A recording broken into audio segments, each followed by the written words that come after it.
Hello, my name is Rob Reynolds. Welcome to Calculus Section 3.9. Today we're going to look and explore how to take the derivative of a log function or a logarithmic function. We'll also look at taking another look at derivatives of exponents. So the first thing you need to know is some log properties.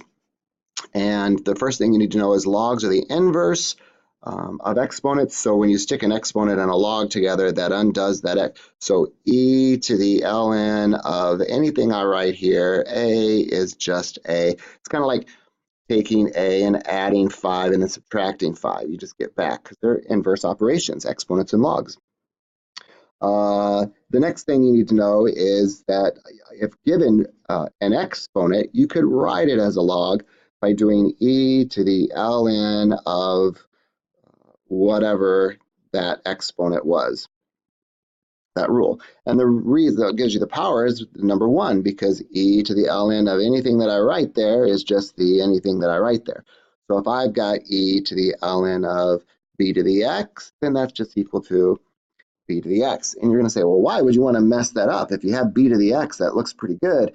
But if you don't know how to take the derivative of b to the x, we do know how to take the derivative of e to the anything. Because remember, the derivative of e to the anything is just e to the anything times the derivative of anything using the chain rule.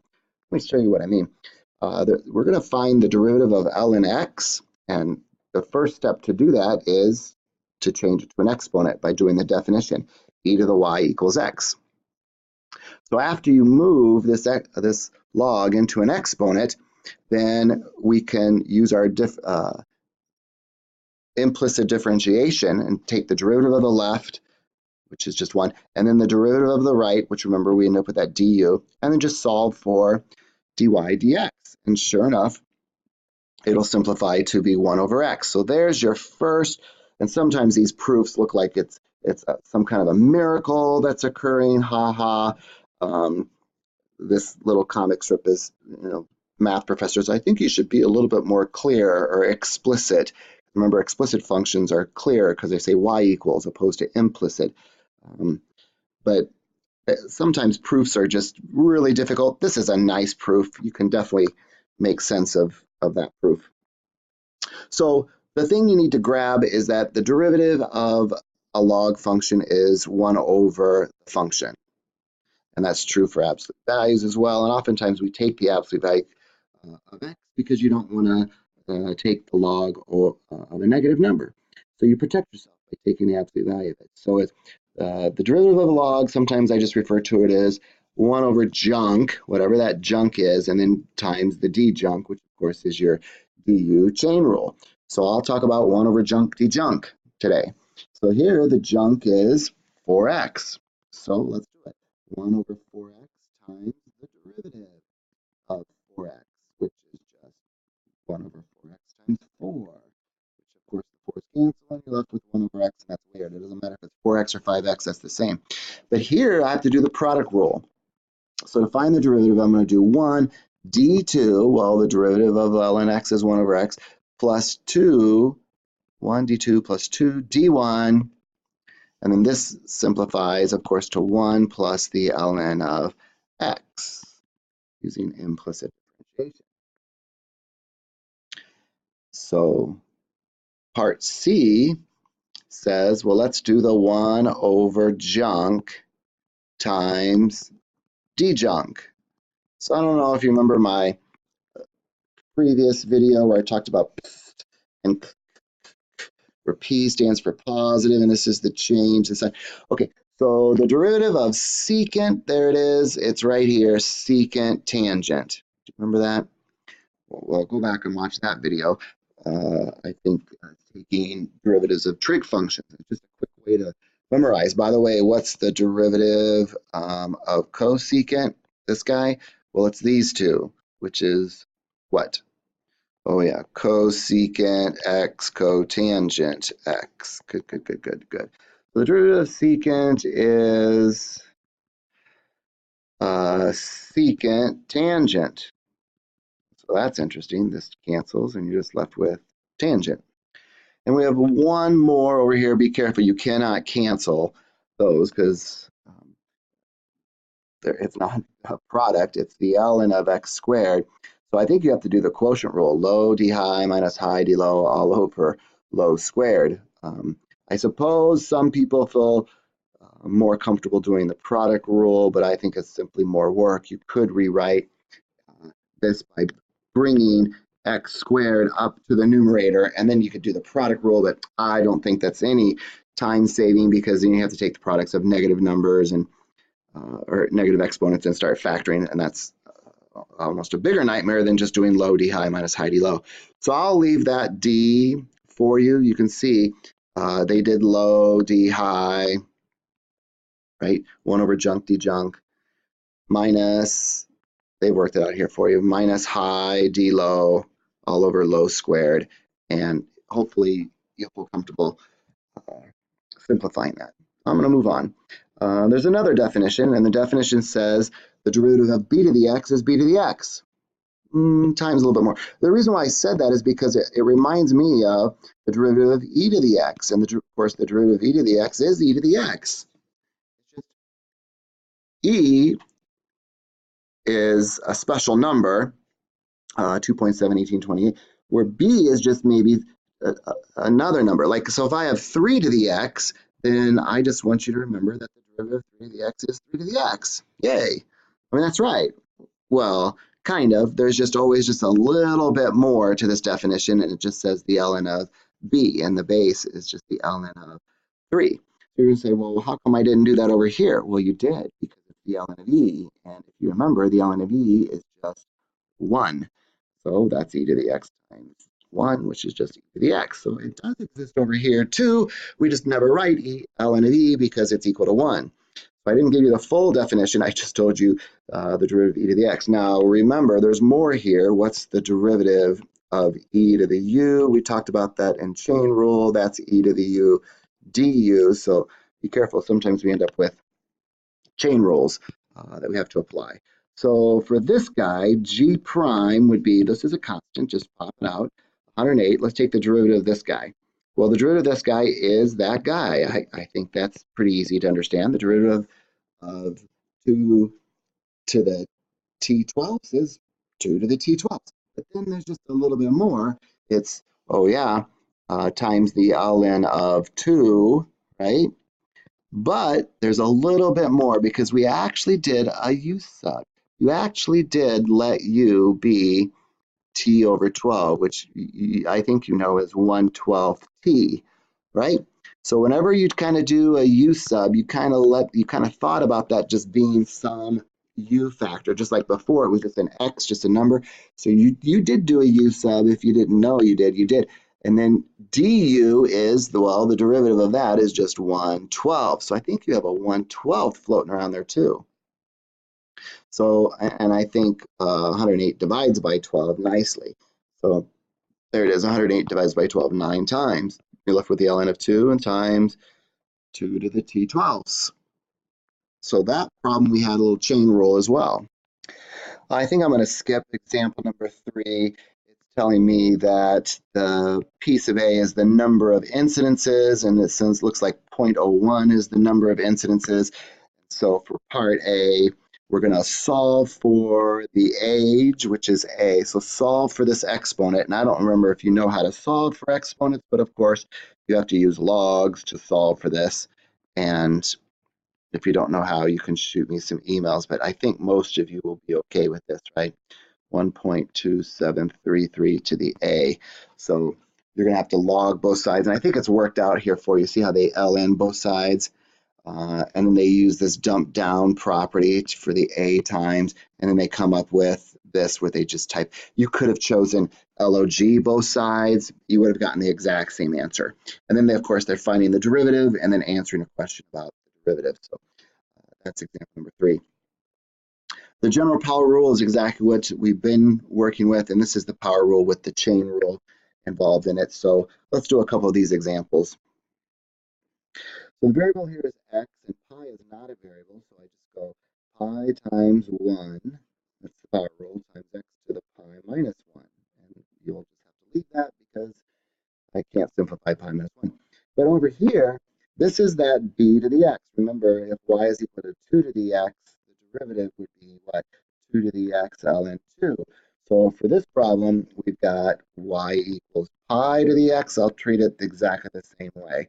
We do pi to the x because the derivative of pi to the x is pi to the x, but then we have times the ln of pi. And I don't think I know what the ln of pi is, so we'll leave that. And then over down here, I think we have more chain rule. Well, let's do power rule first. It's the derivative of the outside, which is e times 1, or just e. Right down the inside, oh, let's decrease the power by 1, times the derivative of the inside. Well, the derivative of the inside here is 2x. And, oh, yeah, I definitely would clean that up as much as you could, but I don't think you can clean up that guy at all. So I would stop there. Let's see if the author agrees. Yes. Good, good, good. All right. Good. And we got that for part A. Very good, very good. Oh, this is, yeah, I used to call this do the ln because this is e to the ln of something. And it reminds me, I love watching Ellen. I like her message, be kind to one another. So in class, when I teach this, I keep calling this do the E, because Ellen spells her name. Do you get it? E-L-L-E-N. So it kind of reminds me to E to the ln of E is just E, or E to the ln of A is just A. So I remind my students to, yeah, do the ln. So I won't show you the video clip of that, but it's really funny showing her where she's trying to do mathematics. So to find the derivative of this, we're going to practice doing e to the ln, which says you can rewrite this function x to the sine x as e to the ln of whatever we just said, which was x to the sine x. Then you can dump this thing down out front, but not all the way, just in front of the log. So it becomes e to the sine x ln x. So that's just a log property there. Both of those were log properties. And now I'm ready to take the derivative. So the derivative of this, well, I just see it's the derivative of e to the u. And the derivative of e to the, where I'm going to let all of this be u. And my du is not going to be pretty, but so it's e to the u times du. And du would be the derivative of this, which, oh boy, now I have some fun. I get to do the product rule. So it's 1, this is just du, 1 d2 plus 2 d1, and the derivative of sine is cosine. Certainly have that memorized by now. So I cannot, be careful. Sometimes people have the correct answers and they start destroying them. So make sure you know what not to do as well. Now remember, this was just the original of this guy. So I think the final answer is x to the sine x times, and then this, which I don't think you can simplify much. You might be able to find a common denominator and add, but I personally would probably leave it. Oh, good, the author did too. Very good, very good. Was there a part B? Oh, it is. The part B says evaluate that function at, evaluated at pi over 2. So that means every time you see an x, what is the sine of pi over 2? Well, by the way, 1 over the pi over 2, 1 over pi over 2 is just the reciprocal, so that's 2 over pi. But I think the sine of pi over 2 is just 1, right? Because this is my cosine, this is my sine. So it's going to be 1 times 2 over pi, which is just 2 over pi,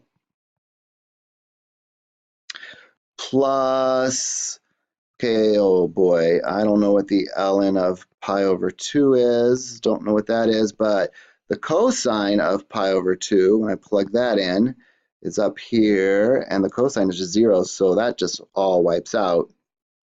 So, oh, Jiminy. So now I need to plug in out here, pi over 2, the sine of pi over 2, and the sine of pi over 2 we decided was a 1, and so, oh my gosh, pi over 2 times 2 over pi, could the answer possibly be 1? Yes. Oh my goodness. I thought maybe I made a mistake somewhere. But I like that problem because it dealt with unit circle and trig properties. So you need to definitely know that. If you don't like doing e to the ln, e to the ln of x to the x is how they want you to start this problem. E to the x ln x. I will tell you, there is another way to do this. If you have y equals x to the x, and the reason why I teach it this way is because it's better for you if you go to Calc 2. There's this method, I'll call this method B. Method B isn't quite as good because it just gets too complicated when you get to Calc 2 and you start trying to do this. But you know how to undo addition is subtraction, undo multiplication is division. Well, to undo this exponent, you may want to think about logging both sides and then logging this side. And that also gets rid of that exponent. But I would recommend doing the ln and practicing that, especially if you're going on to Calc 2. But if you're just going to survive Calc 1, I don't think there's any problems in Calc 1 that method B won't work well. But I'm telling you, your book teaches method A, and so does my math lab. But if you want to kind of work it out, I would never count method B wrong if this was your work. The derivative of the left side, the derivative of ln y, remember, with respect to x, so I'm going d dx of this guy is 1 over y prime using my implicit differentiation rules. And then this guy is really what? X log x. So we still have to do the product rule no matter how we slice it, which I think we did before, right? 1 d2 plus 2 d1. And then we would just solve for y prime. Well, remember, to solve for y prime, I need to multiply both sides by y, but multiplying by y, there it is, y equals x to the x. That's like multiplying both sides by x to the x. So I get x to the x times all of this stuff, but that yellow stuff simplifies to just be 1 plus the log of x. So you may think that method's a little bit easier, but again, I would encourage you to do the ln. Your textbook always goes e to the ln. Here they did it right here, but you can see they got the exact same answer. And then there must be a part B where they say, go ahead and evaluate this thing. And then there's a visual graph of this too. Oh, determine any horizontal tangents. That's where the slope equals what? 0. So they're setting that equal to 0. Yeah. So remember, wherever the derivative equals 0, that's horizontal tangent. So whenever this thing equals, so whenever x to the x equals 0, that factor, or whenever 1 plus log x equals 0, and I don't think this ever equals 0. It doesn't give me any solutions, but over here, where does log x equal -1? And I remember my log properties, the base is e, and that happens at e to the negative first, or we could call it 1 over e is my x value. And then you could take that x value, plug it back in and solve for it. So did they get something like 1 over, yeah, 1 over e, and then they could plug in that 1 over e and solve for the y value, or you could just leave it. So the last thing from this video is pretty easy if you remember how to rewrite this guy.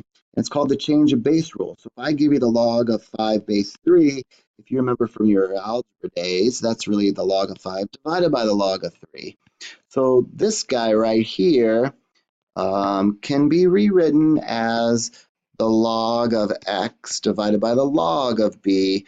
And by the way, what happens to this log of b? Well, it's just a constant, so you can just take it and pop it out. In other words, it stays 1 over the log of b. So you're going to say, well, wait a minute, this is the natural log of b. Well, that's because the log of x base b is really the log of x divided by the log of b. That's true, but you can try it on your calculators with real numbers. That's the same thing, just changing the base. Just changing the base. So here the base is 10. I could change the base to e and make it the natural log of x divided by the natural log of b. And mathematically, that's equivalent. So be careful. I never said that the log of 5 is equal to the natural log of 5.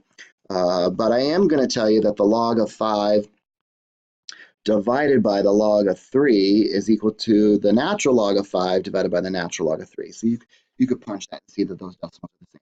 So in calculus, we always choose natural log. It's just what we do. You can see Wolfram alpha. If you type in, find the derivative of log(x), it'll give you, well, it'll give you 1 over x, but it always converts logs into ln's as well. But notice that this is just a constant, so it just pops out and it's going to stay 1 over the ln of b. So for example, I see I have a base of 5. That means I'm going to have the ln of 5 just hanging around in the answer. And then I treat the problem just like I did for logs. What's the derivative of log junk? Well, it's 1 over junk times the derivative of the junk. So cleaning this up, the derivative of the junk is just 2. So 2 over the ln of 5 times 2x plus 1. So as long as you remember the 1 over junk de-junk rule, you'll be okay. And this ln of 5 just came from this base. And so that just pops out like a constant pops out. So the constant here is 2. So of course you're going to have the ln of 2 hanging around in your base. All right, I'll leave this last one for you. It looks like there's the quotient rule, the product rule, and the chain rule. So good luck with question number 8. I think it's a great problem. Download the PDF files, try it. There's the worked out solution, but I won't bore you. This video's already gone 21 minutes. So, but I highly encourage you. This is the level that you should be at for your tests, and you should be able to mathematically not only know how to do it, but do it accurately. So if you have questions, feel free to email me. Thanks.